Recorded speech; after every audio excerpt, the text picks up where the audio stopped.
गायत्री महाविज्ञान भाग 1। आज का विषय है गायत्री साधना से पाप मुक्ति। गायत्री की अनंत कृपा से पतितों को उच्चता मिलती है और पापियों के पाप नाश होते हैं। इस तत्व पर विचार करते हुए हमें यह भली प्रकार समझ लेना चाहिए कि आत्मा सर्वथा स्वच्छ, निर्मल, पवित्र, शुद्ध बुद्ध एवं निर्लिप्त है। श्वेत कांच या पारदर्शी पात्र में किसी रंग का पानी भर दिया जाए तो उसी रंग का देखने लगेगा। साधारणतः उसे उसी रंग का पात्र कहा जाएगा। इतने पर भी पात्र का मूल सर्वथा रंग रहित ही रहता है। एक रंग का पानी भर दिया जाए तो फिर इस परिवर्तन के साथ ही पात्र दूसरे रंग का दिखाई देने लगेगा। मनुष्य की यही स्थिति है। आत्मा स्वभावतः निर्विकार है, पर उसमें जिस प्रकार के गुण कर्म स्वभाव भर जाते हैं वह उसी प्रकार का दिखाई देने लगती है। गीता में कहा है कि विद्या विनय संपन्न ब्राह्मण, गौ, हाथी, कुत्ता तथा चांडाल आदि को जो समत्त बुद्धि से देखता है वही पंडित है। इसे फिर से एक बार पढ़ते हैं। गीता में कहा है कि विद्या विनय संपन्न ब्राह्मण, गौ, हाथी, कुत्ता तथा चांडाल आदि को जो समत्व बुद्धि से देखता है वही पंडित है। इस समन्वय का रहस्य यह है कि आत्मा सर्वथा निर्विकार है। उसकी मूल स्थिति में परिवर्तन नहीं होता। केवल मन, बुद्धि, चित्त, अहंकार का अंतःकरण चतुष्टय रंगीन विकारग्रस्त हो जाता है, जिसके कारण मनुष्य अस्वाभाविक विपन्न विकृत दशा में पड़ा हुआ प्रतीत होता है। इस स्थिति में यदि परिवर्तन हो जाए तो आज के दुष्ट का कल ही संत बन जाना कुछ भी कठिन नहीं है। इतिहास बताता है कि एक चांडाल कुलोत्पन्न तस्कर बदलकर महर्षि वाल्मीकि हो गया। जीवन भर वेश्यावृत्ति करने वाली गणिका आंतरिक परिवर्तन के कारण परम साध्वी देवियों को प्राप्त होने वाली परम गति की अधिकारिणी हुई। कसाई का पेशा करते हुए जिंदगी गुजार देने वाले अजामिल और सदन परम भागवत कहलाए। इस प्रकार अनेकों नीच काम करने वाले उच्चता को प्राप्त हुए हैं और हीन कुलोत्पन्न को उच्च वर्ग की प्रतिष्ठा मिली है। रैदास चमार, कबीर जुलाहे, रामानुज शूद्र, षटकोपाचार्य खटिक, तिरुवल्लुवर अत्यज वर्ण के अत्यंज वर्ण में उत्पन्न हुए थे, पर उनकी स्थिति अनेकों ब्राह्मणों से ऊंची थी। विश्वामित्र क्षत्रिय से ब्राह्मण बने थे। जहां पतित स्थान से ऊपर चढ़ने के उदाहरण से इतिहास भरा पड़ा है, वहां उच्च स्थिति के लोगों के पतित होने के भी उदाहरण कम नहीं है। पुलस्त के उत्तम ब्रह्मकुल में उत्पन्न हुआ चारों वेदों का महापंडित रावण मनुष्यता से भी पतित होकर राक्षस कहलाया। खोटा अन्न खाने से द्रोण और भीष्म जैसे ज्ञानी पुरुष अन्यायी कौरवों के समर्थक हो गए। विश्वामित्र ने क्रोध में आकर वशिष्ठ के निर्दोष बालकों की हत्या कर डाली। पाराशर ने धीवर की कुमारी कन्या से व्यभिचार करके संतान उत्पन्न की। विश्वामित्र ने वेश्या पर आसक्त होकर उसे लंबे समय तक अपने पास रखा। चंद्रमा जैसा देवता गुरु माता के साथ कुमारगामी बना। देवताओं के राजा इंद्र को व्यभिचार के कारण शाप का भाजन होना पड़ा। ब्रह्मा अपनी पुत्री पर ही मोहित हो गए। ब्रह्मचारी नारद मोहग्रस्त होकर विवाह करने स्वयंवर में पहुंचे। सड़ी गली काया वाले वयोवृद्ध च्यवन ऋषि को सुकुमारी सुकन्या से विवाह करने की सूझी। बल राजा के दान में भांजी मारते हुए शुक्राचार्य ने अपनी आंख गंवाई। धर्मराज युधिष्ठिर तक ने अश्वस्थामा के मरने की पुष्टि करके अपने मुख पर कालिख पोती और धीरे से नरोवा कुंजरोवा गुनगुना कर अपने को झूठ से बचाने की प्रवंचना की। कहां तक कहें, किस किस की कहें। इस दृश्य से इतिहास देखते हैं तो बड़ों बड़ों को स्थानच्युत हुआ पाते हैं। इससे प्रकट होता है कि आंतरिक स्थिति में हेर फेर हो जाने से भले मनुष्य बुरे और बुरे मनुष्य भले बन सकते हैं।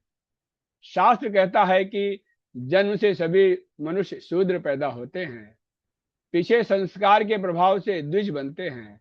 असल में यह संस्कार ही है जो शूद्र को द्विज और द्विज को शूद्र बना देते हैं। गायत्री के तत्व ज्ञान को हृदय में धारण करने से ऐसे संस्कारों की उत्पत्ति होती है जो मनुष्य को एक विशेष प्रकार का बना देते हैं। इस पात्र में भरा हुआ पहला लाल रंग निवृत्त हो जाता है और उसके स्थान पर नीला वर्ण परिलक्षित होने लगता है। पापों का नाश आत्म तेज की प्रचंडता से होता है। यह तेजी जितनी अधिक होती है उतना ही संस्कार का कार्य शीघ्र और अधिक परिमाण में होता है। बिना धार की लोहे की लड़ से वह कार्य नहीं हो सकता जो तीक्ष्ण तलवार से होता है। यह तेजी किस प्रकार आवे, इसका उपाय तपाना और रगड़ना है।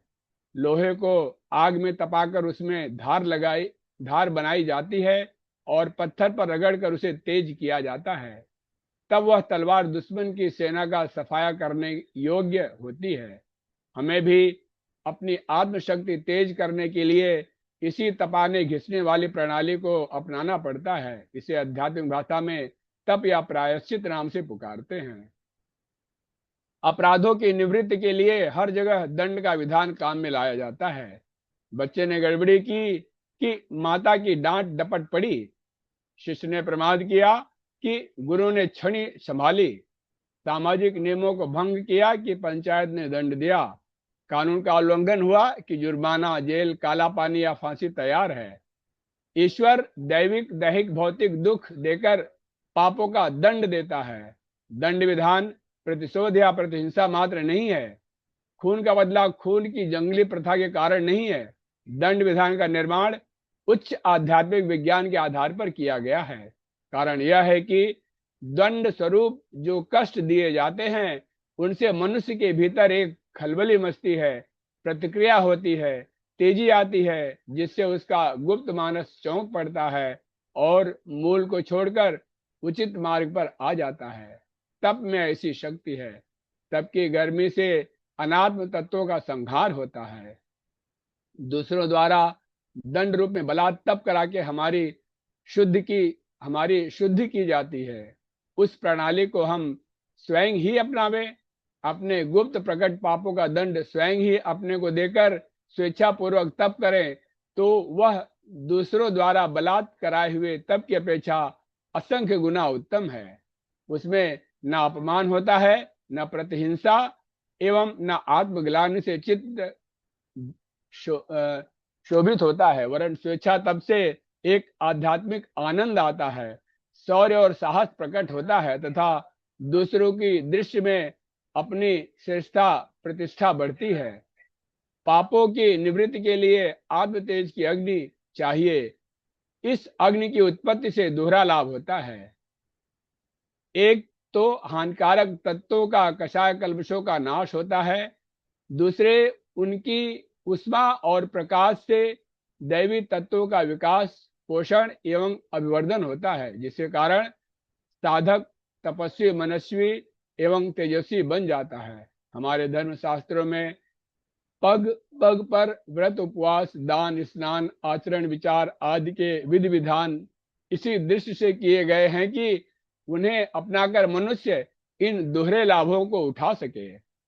अपने से कोई भूल, पाप या बुराइयां बन पड़ी हो तो उनके अशुभ फलों के निवारण के लिए सच्चा प्रायश्चित तो यही है कि उन्हें फिर न करने का दृढ़ निश्चय किया जाए। पर यदि इस निश्चय के साथ साथ थोड़ी तपश्चर्या भी की जाए तो उसे प्रतिज्ञा का बल मिलता है और उसके पालन में दृढ़ता आती है। साथ ही यह तपश्चर्या सात्विकता की तीव्र गति से वृद्धि करती है, चैतन्यता उत्पन्न करती है और ऐसे उत्तमोत्तम गुण कर्म स्वभावों को उत्पन्न करती है जिनसे पवित्रता में, साधना में, मंगल में जीवन बिताना सुगम हो जाता है। गायत्री शक्ति के आधार पर की गई तपश्चर्या बड़े बड़े पापियों को भी निष्पाप बनाने, उनके पाप पुंजों को नष्ट करने तथा भविष्य के लिए उन्हें निष्पाप रहने योग्य बना सकती है। जो कार्य पाप दिखाई पड़ते हैं वे सर्वदा वैसे पाप नहीं होते जैसे कि समझते हैं। कहा गया है कि कोई भी कार्य न तो पाप है न पुण्य, कर्ता की भावना के अनुसार पाप पुण्य होते हैं। जो कार्य एक मनुष्य के लिए पाप है वह दूसरे के लिए पाप रहित है और किसी के लिए वह पुण्य भी है। हत्या करना एक कर्म है। वह तीन व्यक्तियों के लिए तीन विभिन्न परिस्थितियों के कारण भिन्न परिणाम वाला बन जाता है। कोई व्यक्ति दूसरों का धन अपहरण करने के लिए किसी की हत्या करता है, यह हत्या घोर पाप हुई। कोई न्यायाधीश या जल्लाद समाज के शत्रु अपराधी को न्याय रक्षा के लिए प्राण दंड देता है, वह उसके लिए कर्तव्य पालन है। कोई व्यक्ति आतताई डाकुओं के आक्रमण से निर्दोष के प्राण बचाने के लिए अपने को जोखिम में डालकर उन अत्याचारों का वध कर देता है, तो वह पुण्य है। हत्या तीनों ने ही की, पर तीनों की हत्याएं अलग अलग परिणाम वाली हैं।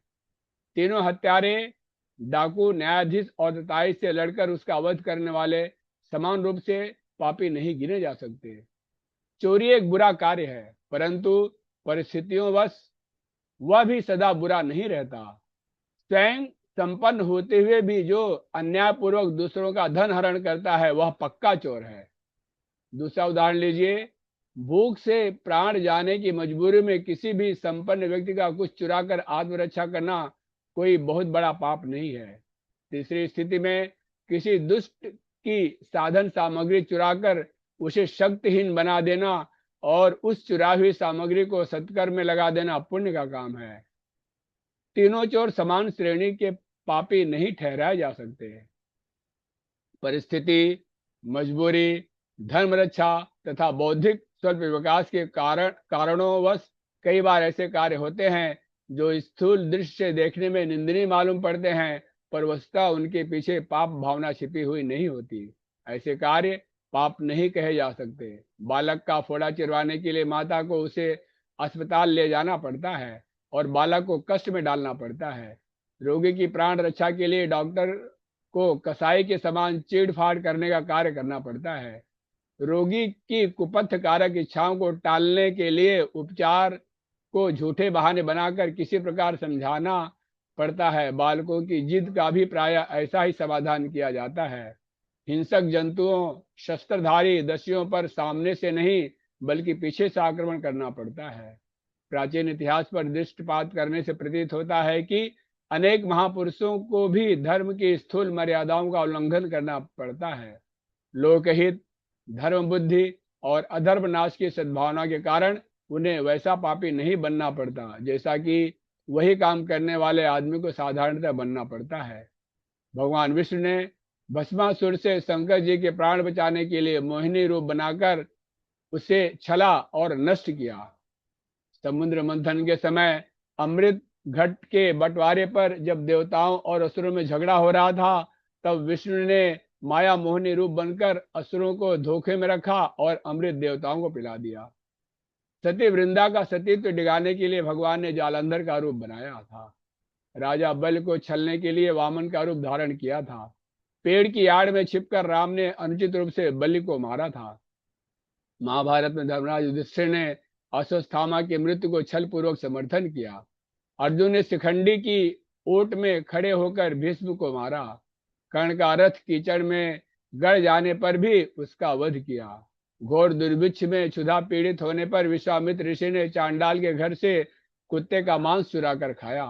प्रहलाद का पिता की आज्ञा का उल्लंघन करना, बलि का गुरु शुक्राचार्य की आज्ञा ना मानना, विभीषण का भाई को त्यागना, भरत का माता की भर्त्सना करना, गोपियों का पर पुरुष श्री कृष्ण से प्रेम करना, मीरा का अपने पति को त्याग देना, परशुराम जी का अपनी माता का सिर काट देना आदि कार्य साधारणतः अधर्म प्रतीत होते हैं, पर उन्हें कर्तव्यों ने सदुद्देश्य से प्रेरित होकर किया था, इसलिए धर्म की सूक्ष्म दृष्टि से यह कार्य पातक नहीं गिने गए। शिव जी ने अफजल खां का वध कूटनीतिक चातुर से किया था। भारतीय स्वाधीनता के इतिहास में क्रांतिकारियों ने ब्रिटिश सरकार के साथ जिस नीति को अपनाया था उसमें चोरी, डकैती, जासूसी, हत्या, कत्ल, झूठ बोलना, छल, विश्वासघात आदि ऐसे सभी कार्यों का समावेश हुआ था जो मोटे तौर से अधर्म कहे जाते हैं, परंतु उनकी आत्मा पवित्र थी। असंख्य दीन दुखी प्रजा का करुणाजनक स्थिति से द्रवित होकर अन्यायी शासन को उलटने के लिए ही उन्होंने ऐसा किया था। कानून उनको भले ही अपराधी बतावे, पर वस्तुतः वे पापी कदापि नहीं कहे जा सकते। अधर्म का नाश और धर्म की रक्षा के लिए भगवान को युग युग में अवतार लेकर अगणित हत्याएं करनी पड़ती हैं और रक्त की धार बहानी पड़ती है। इसमें पाप नहीं होता। सदुद्देश्य के लिए किया हुआ अनुचित कार्य भी उचित के समान ही उत्तम माना गया है। इस प्रकार मजबूर किए गए, सताए गए, बुभुक्षित, संत्रस्त, दुखी, उत्तेजित, आपत्तिग्रस्तों अथवा अज्ञानी बालक, रोगी, पागल कोई अनुचित कार्य कर बैठते हैं तो वह क्षम्य माने जाते हैं। कारण यह है कि उस मनोभूमि का मनुष्य धर्म और कर्तव्य के दृष्टिकोण से किसी बात पर ठीक विचार करने में समर्थ नहीं होता। पापियों की सूची में जितने लोग हैं उनमें से अधिकांश ऐसे होते हैं जिन्हें उपर्युक्त किन्हीं कारणों से अनुचित कार्य करने पड़े, पीछे वे उनके स्वभाव में आ गए। परिस्थितियों ने, मजबूरियों ने, आदतों ने उन्हें लाचार कर दिया और वे बुराई के ढालू सड़क पर फिसलते चले गए। यदि दूसरे प्रकार की परिस्थितियां, सुविधाएं उन्हें मिलती, ऊंचा उठाने वाले और संतोष देने वाले साधन मिल जाते, तो निश्चय ही वे अच्छे बने होते। कानून और लोकमत चाहे किसी को कितना ही दोषी ठहरा सकता है। स्थिर दृष्टि से कोई आदमी अत्यंत बुरा हो सकता है, पर वास्तविक पापियों की संख्या इस संसार में बहुत कम है। जो परिस्थितियों के वश बुरे बन गए हैं उन्हें भी सुधारा जा सकता है, क्योंकि प्रत्येक की आत्मा ईश्वर का अंश होने के कारण तत्वतः पवित्र है। बुराई उसके ऊपर छाया मैल है। मैल को साफ करना न तो असंभव है न कष्ट साध्य, वरन यह कार्य आसानी से हो सकता है। कई व्यक्ति सोचते हैं कि हमने अब तक इतने पाप किए हैं, इतनी बुराइयां की हैं, हमारे प्रकट और अप्रकट पापों की सूची बहुत बड़ी है, अब हम सुधर नहीं सकते, हमें न जाने कब तक नरक में सड़ना पड़ेगा, हमारा उद्धार और कल्याण अब कैसे हो सकता है। ऐसा सोचने वालों को जानना चाहिए कि सन्मार्ग पर चलने का प्रण करते ही उनकी पुरानी मैली कुचली पोशाक उतर जाती है और उसमें भरे हुए जुएं भी उसी में रह जाते हैं। पाप वासनाओं का परित्याग करने और उनका सच्चे हृदय से प्रायश्चित करने से पिछले पापों के बुरे फलों से छुटकारा मिल सकता है। केवल वे परिपक्व प्रारब्ध कर्म जो इस जन्म के लिए भाग्य बन चुके हैं उन्हें तो किसी रूप में भोगना पड़ता है। इसके अतिरिक्त जो प्राचीन या आजकल के ऐसे कर्म हैं जो अभी प्रारब्ध नहीं बने हैं, उनका संचित समूल नष्ट हो जाता है। जो इस जन्म के लिए दुखदायी भोग हैं वह भी अपेक्षाकृत बहुत हल्के हो जाते हैं और वे कष्ट दिखाकर सहज ही शांत हो जाते हैं। कोई मनुष्य अपने पिछले जीवन का अधिकांश भाग कुमार्ग में व्यतीत कर चुका है या बहुत सा समय निरर्थक बिता चुका है, तो इसके लिए केवल दुख मानने, पछताने या निराश होने से कुछ प्रयोजन सिद्ध न होगा। जीवन का जो भाग शेष रहा है वह भी कम महत्वपूर्ण नहीं है। राजा परीक्षित को मृत्यु से पूर्व 1 सप्ताह आत्म कल्याण के लिए मिला था। उसने इस थोड़े से समय का सदुपयोग किया और अभिष्ट लाभ प्राप्त कर लिया। सूरदास को जन्म भर की व्यभिचारिणी आदतों से छुटकारा न मिलते देखकर अंत में आंखें फोड़ लेनी पड़ी थी। तुलसीदास का कामातुर होकर रातों रात ससुराल पहुंचना और परनाले में लटका हुआ सांप पकड़कर स्त्री के पास जा पहुंचना प्रसिद्ध है। इस प्रकार के असंख्यों व्यक्ति अपने जीवन का अधिकांश भाग दूसरे कार्यों में व्यतीत करने के उपरांत सतपथगामी हुए और थोड़े से ही समय में योगियों और महात्माओं को प्राप्त होने वाली सदगति के अधिकारी हुए हैं। यह एक रहस्यमय तथ्य है कि मंदबुद्धि, मूर्ख, डरपोक, कमजोर तबीयत के सीधे कहलाने वालों की अपेक्षा वे लोग अधिक जल्दी आत्मोन्नति कर सकते हैं जो अब तक सक्रिय, जागरूक, चैतन्य, पराक्रमी, पुरुषार्थी एवं बदमाश रहे हैं। कारण यह है कि मंद चेतना वालों में शक्ति का स्रोत बहुत ही न्यून होता है। वे पूरे सदाचारी और भक्त रहें तो भी मंद शक्ति के कारण उनकी प्रगति अत्यंत मंद गति से होती है। पर जो लोग शक्तिशाली हैं, जिनके अंदर चैतन्यता और पराक्रम का निर्झर तूफानी गति से प्रवाहित होता है, वे जब भी जिस दिशा में लगेंगे उधर ही ढेर लगा देंगे। अब तक जिन्होंने बदमाशी में झंडा बुलंद रखा है, वे निश्चय ही शक्ति संपन्न तो हैं, पर उनकी शक्ति कुमारगामी रही है। यदि वह शक्ति सतपथ पर लग जाए तो उस दिशा में ही आश्चर्यजनक सफलता उपस्थित कर सकते हैं। गधा एक वर्ष में जितना बोझ ढोता है, हाथी उतना एक दिन में ही ढो सकता है। आत्मोन्नत भी एक पुरुषार्थ है। इस मंजिल पर वे ही लोग शीघ्र पहुंच सकते हैं जो पुरुषार्थी हैं, जिनके स्नायुओं में बल और मन में अदम्य साहस तथा उत्साह है।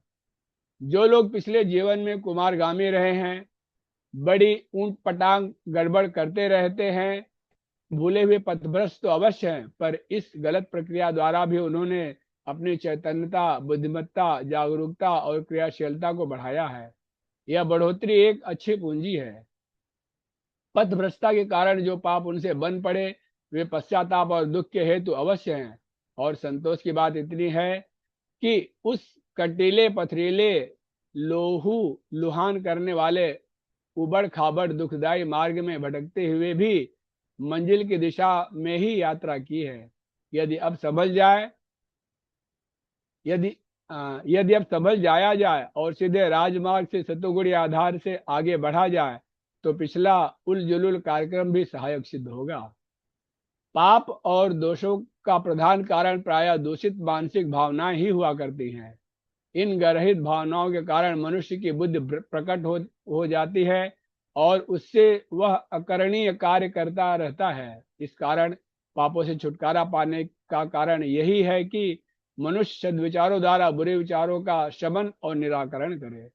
जो मनोभूमि शुद्ध हो जाए नहीं जब मनोभूमि शुद्ध हो जाए तो उसमें हानिकारक विचारों की उत्पत्ति ही नहीं होगी और मनुष्य पाप मार्ग से हटकर सुमार्गामी बन जाएगा। इसलिए स्वाध्याय, सत्संग आदि को प्रभावशाली साधन बतलाया है। गायत्री मंत्र सद्बुद्धि का प्रेरणादायक होने से स्वाध्याय का एक बड़ा अंग माना जा सकता है। जब उससे मन श्रेष्ठ विचारों की तरफ जाता है तो असद्बुद्धि का स्वयं ही अंत होने लग जाता है। किसी भावना से के लगातार चिंतन में बड़ी शक्ति होती है। जब हम लगातार सद्बुद्धि और शुभ विचारों का चिंतन करते रहेंगे तो पाप युक्त भावनाओं का क्षीण होते जाना स्वाभाविक ही है। पिछले पाप नष्ट हो सकते हैं। कुमार्ग पर चलने से जो घाव हो गए हैं वे थोड़ा दुख देकर शीघ्र अच्छे हो सकते हैं। उसके लिए चिंता एवं निराशा की कोई बात नहीं है। केवल अपनी रुचि और क्रिया को बदल देना, यह परिवर्तन होते ही बड़ी तेजी से सीधे मार्ग पर प्रगति करते हैं और स्वल्प काल में ही सच्चे महात्मा बन जाते हैं।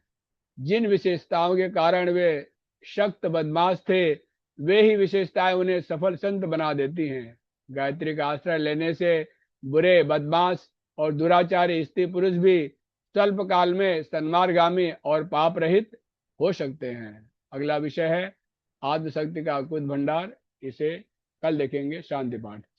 ओम द्योः शान्तिरन्तरिक्षगुं शान्तिः पृथिवी शान्ति आपः शान्ति ओषधयः शान्ति वनस्पतयः शान्तिर्विश्वे देवाः शान्ति ब्रह्म शान्ति सर्वगुं शान्ति शान्तिरेव शान्तिः सामा शान्तिरेधि।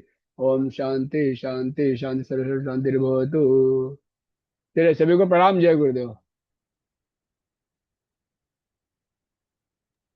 प्रणाम। जय गुरुदेव।